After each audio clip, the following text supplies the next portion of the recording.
Hello everyone, and welcome to Act 17 Apologetics' first YouTube video, aside from the debates, that is. What we've decided to do is to respond to questions that people have been sending us via email, and instead of actually responding to them individually, we're going to respond to them by actually posting videos online. This is going to be supplementary to the text blogs that we already do on answeringmuslims.com. So recently I had a debate with Osama Abdullah on the question of, is the Quran miraculous? In that debate I brought up the concept of scientific miracles. What most Muslims argue when they use the argument from scientific miracles is that the Quran is so miraculous in its scientific statements that it must have been from God, for no man from the 7th century could have known these things. Well, I have to investigate these claims, and the first thing I look at is statements which do not seem to be miraculously accurate, in fact seem to be inaccurate and miraculous only in the sense that someone would actually believe it. In the Quran, chapter 86, verses 6 through 7, we have the statement about sperm coming from a man's backbone and ribs. The statement reads, and I'll read the Arabic first, خُلِقَ مِمَّا إِن دَافِقٍ يَخْرُجُ مِنْ بَيْنِ الصُّلْبِ وَالتَّرَائِبِ.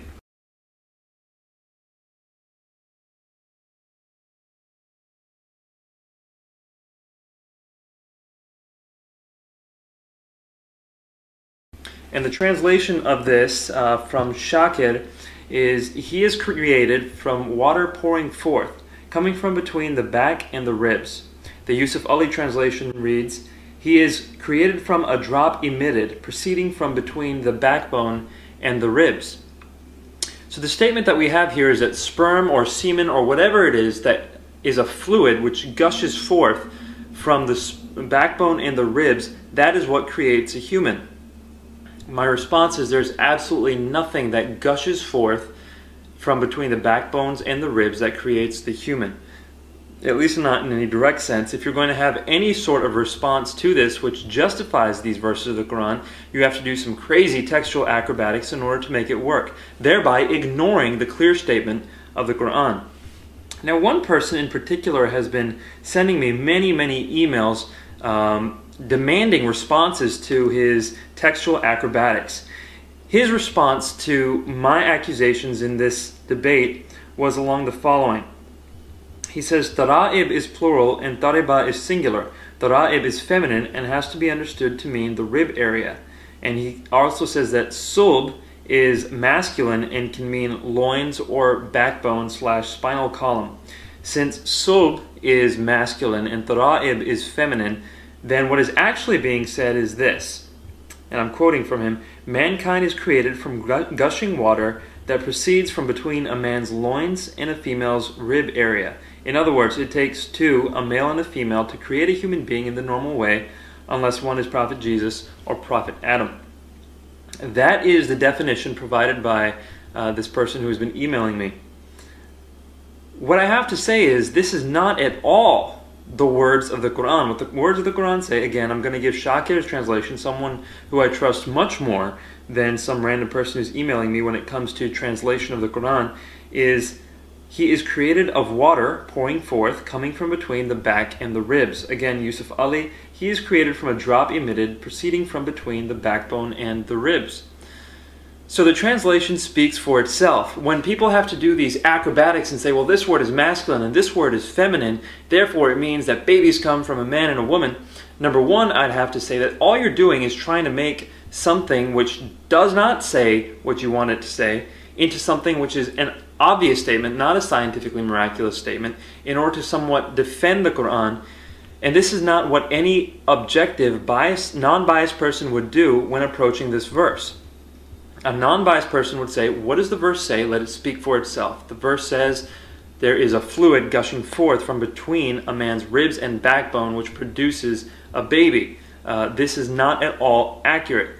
Secondly, this defense is really trying to circumvent what is being obviously stated. Don't forget verse 6. Verse 6 says, he is created of water pouring forth, or he is created from a drop emitted.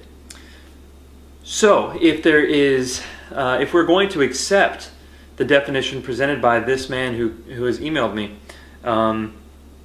he says that it's talking about between a man and a woman.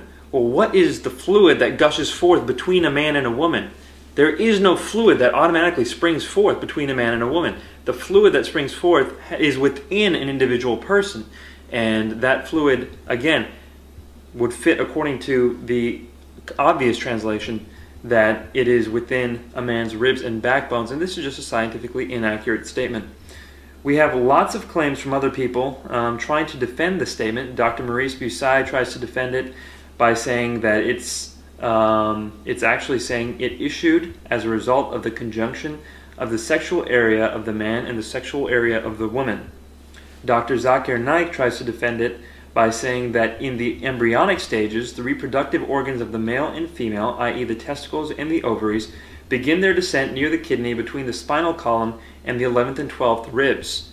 And therefore, it's the embryonic stage that God is talking about in the Quran. Jamal Badawi says that there is a fluid gushing and poured forth, which refers to the aorta. And the aorta, of course, supplies the testes and the ovaries, and therefore that is what God is talking about. All these different attempts to defend what the Quran is saying really ignores the wording of the Quran. It tries to do some acrobatics in order to defend what the Quran is saying. I have to emphasize the fact that if you are going to do this with verses in the Quran, you could defend just about anything. You could defend, for example, the statement from an ancient Greek philosopher that everything is made out of water by saying, oh, well, hydrogen and oxygen are the main components of water, and since hydrogen is a proton and an electron, and everything is made out of protons and electrons, then this statement is correct. This is called acrobatics, or trying to defend something that really is not being stated. Eisegesis is another term for it, when you read something into the text that simply is not there. This is not something that we're supposed to do when we're reading a text. We're supposed to be honest. We're supposed to come forward and read what is actually being said and translate it appropriately. So, in summary, if the Quran is miraculous in its scientific statements, it needs to be miraculous in the scientific statements that are made very clearly, and not just in wild interpretations and fanciful reconstructions of the text. When the clear statements are read and they are assessed, they tend to be flawed over and over and over again.